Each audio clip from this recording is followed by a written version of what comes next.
Well, I said a few years ago I wanted, in Greater Manchester, an equal alternative to the university route for people growing up here, young people, who, in my view, have had an education system under successive governments has not treated them equally.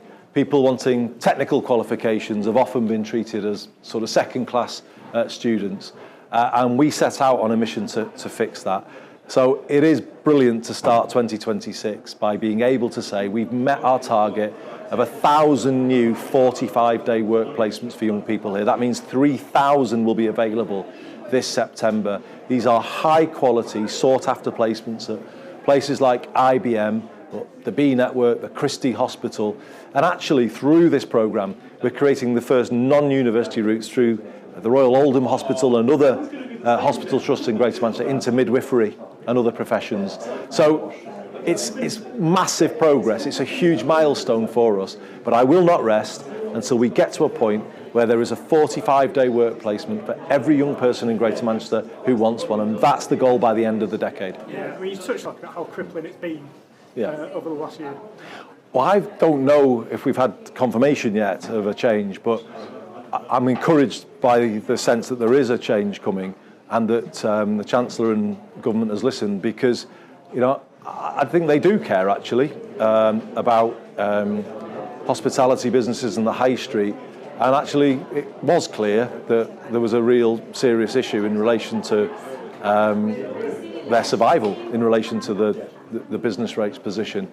So I think they do hear what businesses in their constituencies say. For us, you know, we don't consider, you know, pubs, restaurants, bars, venues to be sort of like, oh well, they just do that. You know, these are critical infrastructure in this place, because people come here for it. You know, they visit us, and actually people locate their businesses here because they think, oh, there's a great place to live and a great place to go out. So that infrastructure is absolutely critical to us as a city region, and I'm pleased, if there is this change coming, that the government is recognising that as well.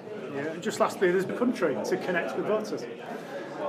I think we've all got to work harder, you know, myself included, and it's about just connecting on the things that are worrying people, but not just connecting via words, connect via deeds. There was an old saying of the suffragettes here in Manchester, deeds, not words, and I think we've all got to trade more in deeds and not just the sort of the statements on social media. Do something is what I would say. So, for instance, here, you know, the £2 cap on bus fares being in place for the whole of 2026, removing the 9:30 restriction that older people face or disabled people on their bus passes.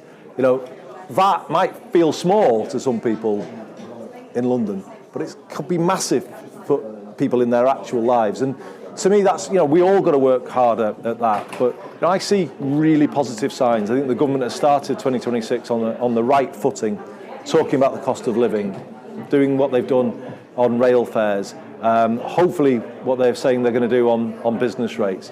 I'm hearing changes around taxi licensing that we've been calling for. You know, these are actual bread and butter issues that matter, and people can kind of, it's their everyday experience, some of these things.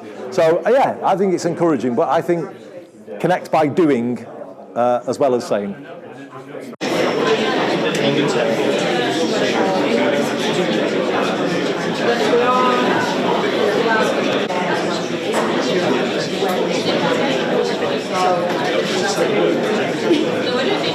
Thank you, Leo. Welcome, Andy. Thanks so much. Thanks for having us. Thank you, everyone at IBM.